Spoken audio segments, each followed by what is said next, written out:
ये लोग यहाँ होना ये अपने आप में बहुत बड़ी बात है।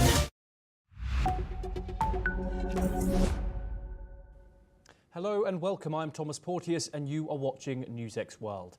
Let's take a look at some of the top stories this hour.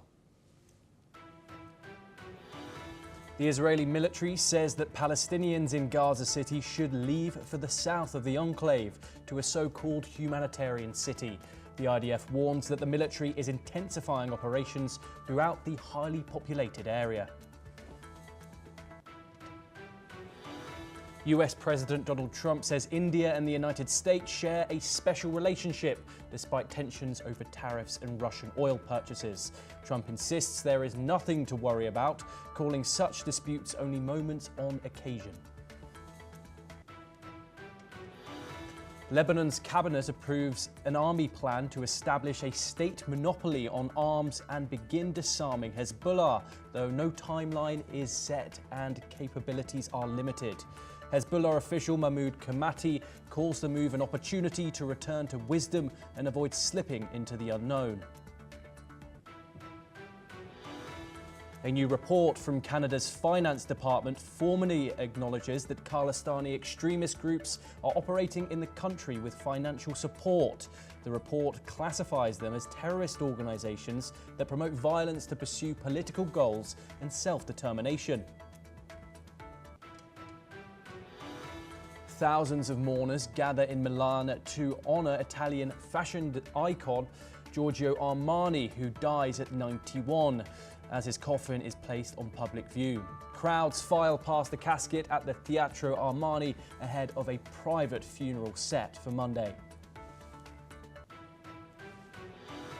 The mother of Israeli hostage Matan Angrest says she was told her son's life is in immediate danger over a phone call, marking the 700th night in captivity. In a post addressed to Prime Minister Benjamin Netanyahu, Anat Agrest vows to protest outside his residence until action is taken. UK Prime Minister Keir Starmer continues a sweeping reshuffle after Angela Rayner's resignation, aiming to rebuild his cabinet team. Ministerial changes are expected across departments in what could be a consequential shake-up and a huge rebrand for the Labour government. Iran executes Mehran Bahramian, accused of killing a security officer during unrest after the 2022 death of Mahsa Amini. Rights groups say his conviction relied on forced confessions as Tehran presses a harsh crackdown on protesters. We start this hour in the United States, where 47 employees of LG Energy Solutions were among the approximately 450 to 475 workers detained in a large-scale US immigration raid on September the 4th of 2025. The operation targeted the construction site of a joint venture electric vehicle battery plant in Elabel, Georgia, involving LGES and Hyundai Motor Group. Most detainees, including LGES employees and contractors, were reportedly South Korean nationals accused of violating visa terms. Many had entered the US on B-1 business visas or the ESTA visa waiver program, which do not permit work at construction sites. LG Energy Solution emphasized its commitment to employee safety and cooperation with authorities, suspending non-essential travel to the US amid the investigation. The South Korean Foreign Ministry expressed regret and urged US authorities to ensure the rights of Korean citizens and businesses are protected during enforcement operations. We're now joined by Andrew Latham, who is a professor of international relations, and he joins us live from Minnesota. Andrew, thank you very much for joining us and taking the time to talk about this issue.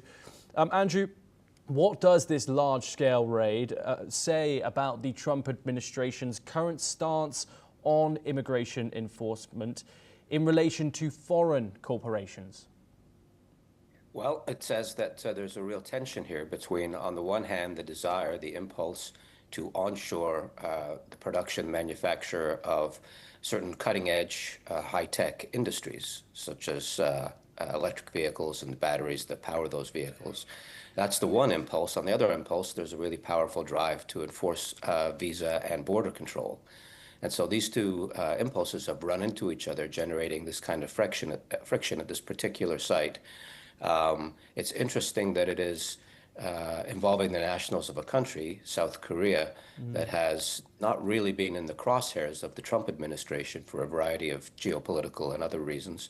It's interesting that this particular tension has touched down in this particular, and also Georgia, the state of Georgia, which is a crucially important electoral state for the Republicans.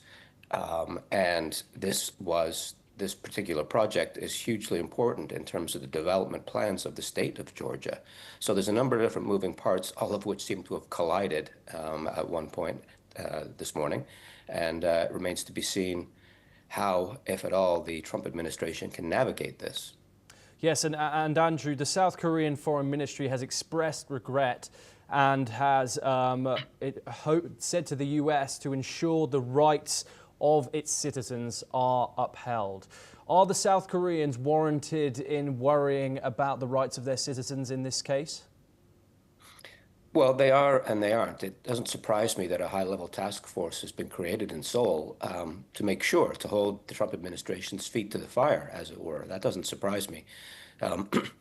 What does surprise me is that there's any concern that the rule of law wouldn't be followed in this regard.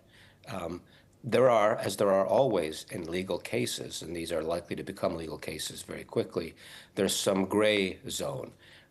Were these workers working without the appropriate visas? Were they, was it some kind of workaround that was in place to avoid having to get those visas? Well, that's the charge. That's the allegation. It remains to be seen what the facts on the ground are. Of course, Hyundai and LG Solutions, Energy Solutions, are contesting the proposition that these workers and contractors, subcontractors, were in violation of American visa regulations and laws. And of course, the United States government is claiming that they were. And so that has to be sorted out probably in a court of law, but perhaps with the government in Seoul putting its fingers on the scales of justice, as it were, putting a little bit of pressure on the U.S. government not to single out South Korean workers, not to single out South Korean firms and their contractors. Yeah, Andrew, we know that Donald Trump campaigned in 2024 of the biggest deportation program in US history. This case here is a bit of a grey area. How do you think the people of America are feeling about how that operation is going and how these agents are acting in this process? Well, Americans, there's no such thing as an American point of view. It's a very diverse country with a lot of diverse perspectives, as you know. Some people think this is wonderful, that not this particular case, but the general mass deportation program is welcome. They see this as a problem in the United States, unlawful migration, undocumented migrants, and welcome the federal government stepping up its game, as it were. Others are much more negatively inclined towards the whole enterprise. They see this as singling out people of particular ethnic backgrounds.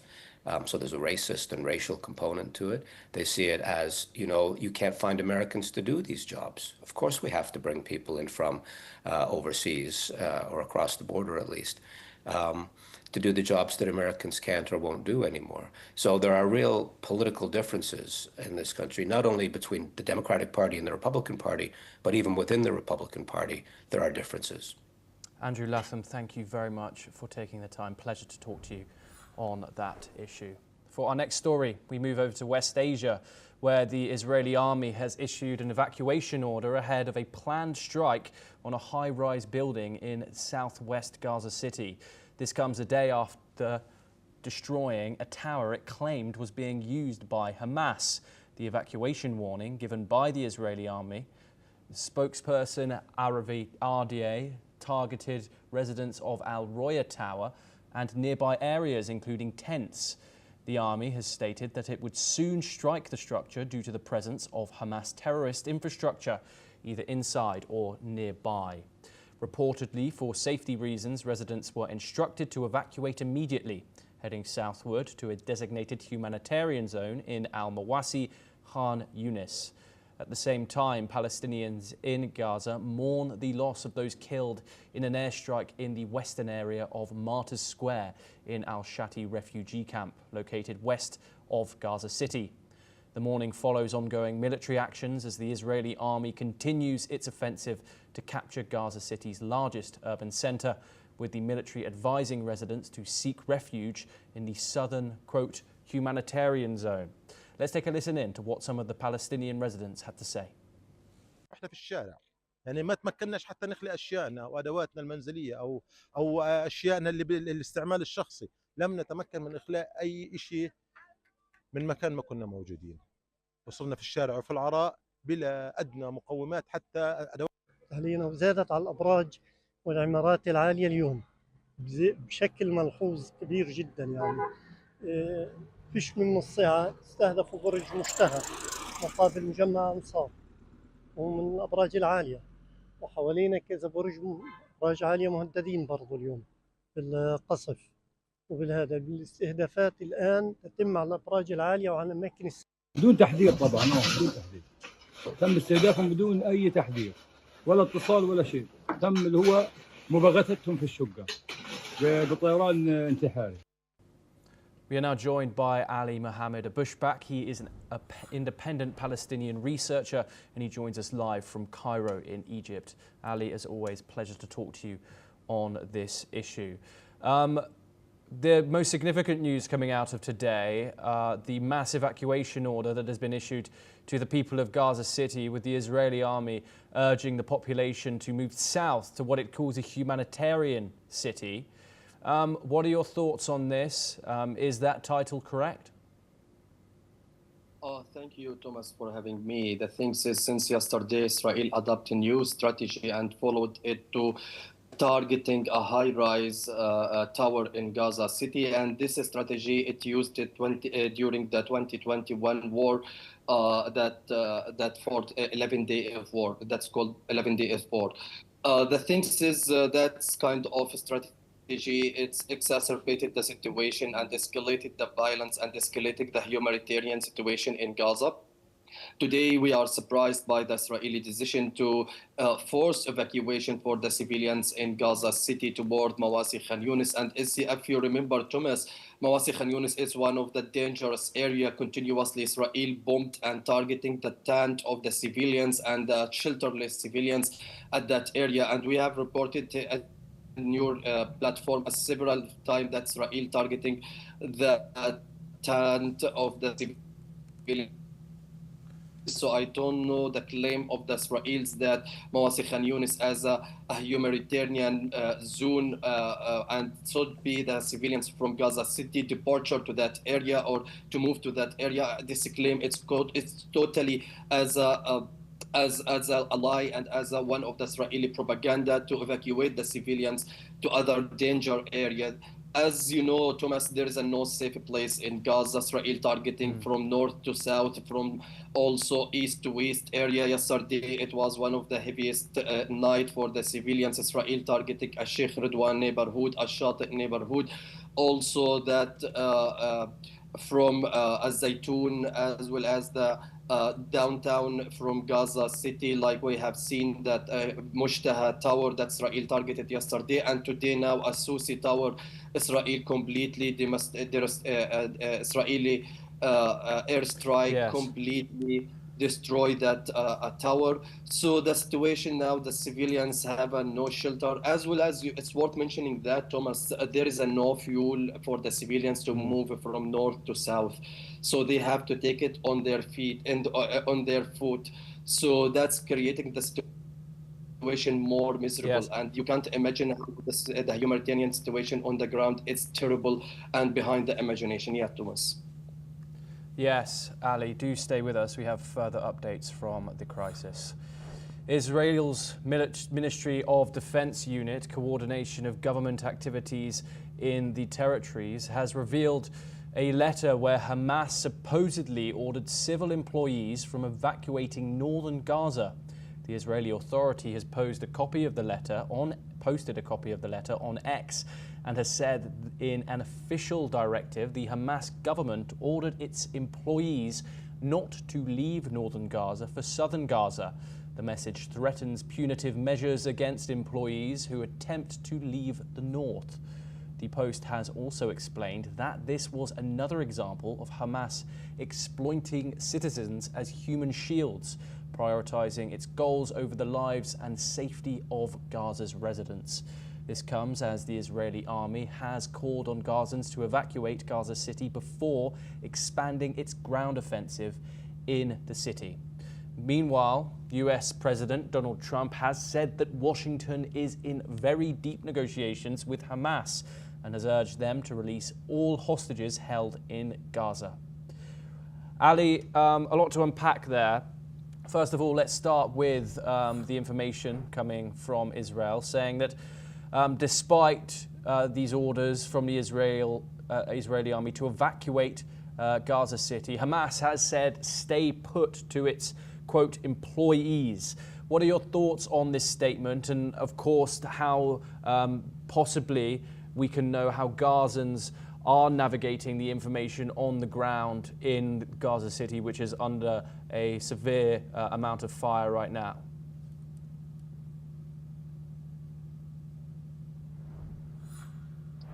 Thomas,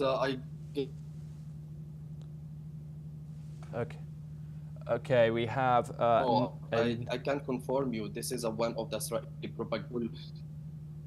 I'm audible? Yes, you are, Ali. Hopefully now. Thomas, I'm not sure about the credibility of this document and this kind of evidence. It's true or no, but there is no doubt about the Israeli propaganda to deny everything in Gaza, to deny the genocide. According to several of me in Gaza, Israel continuously deny and totally these things. And about Hamas on the ground, by the way, the Hamas employee, the civilians employee from Hamas, they don't take their salary continuously, so they are not under the order of Hamas. Every 3 months, they take their salary for 1 month. So their situation, it's completely also miserable and dire. So also, Thomas, it's worth mentioning that there is an agreement between the Benjamin Netanyahu's office and the Google company that was signed by last time, and it's revealed by Israelis news media.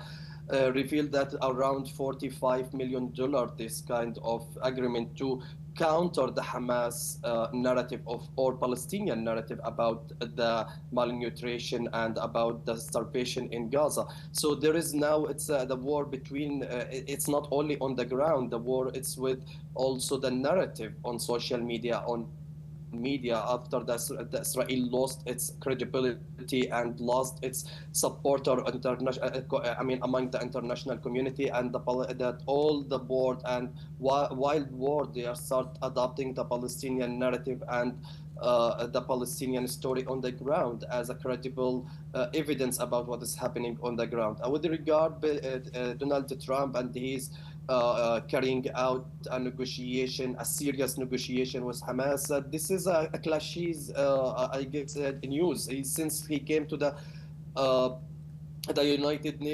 United States office, and he's continuously lying and he's continuously telling the information. It's like a fake news, and he's always confirming that next month, today, tomorrow, good news it will happen with regard to hostages, and there is a God. I am putting all my pressure Netanyahu, but there is no outcome. So I guess Donald Trump, he lost his credibility. In front of the international community, as well as that in front of the Israeli community.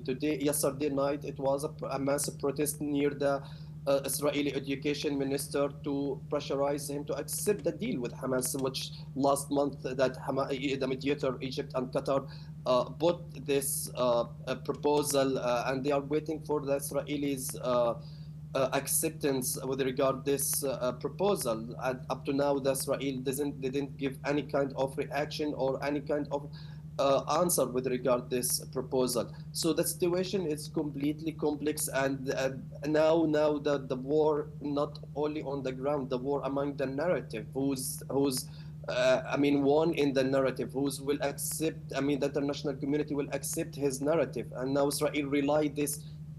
I mean, too late after Israel lost every pro and everyone supporting Israel. Now everyone, Yes. I mean, watching what is happening on the ground, watching the reels and the footage on social media, it's completely incredible to us. Yes, Ali. Yeah, Thank you very much for joining us on that topic. Always a pleasure to speak to you.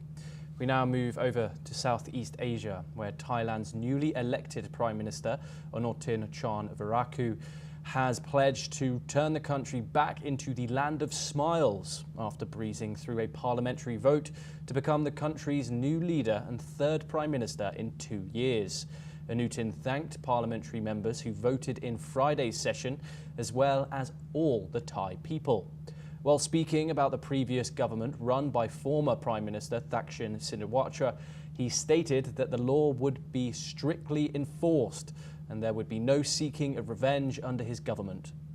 Let's in fact listen in to some of his statements.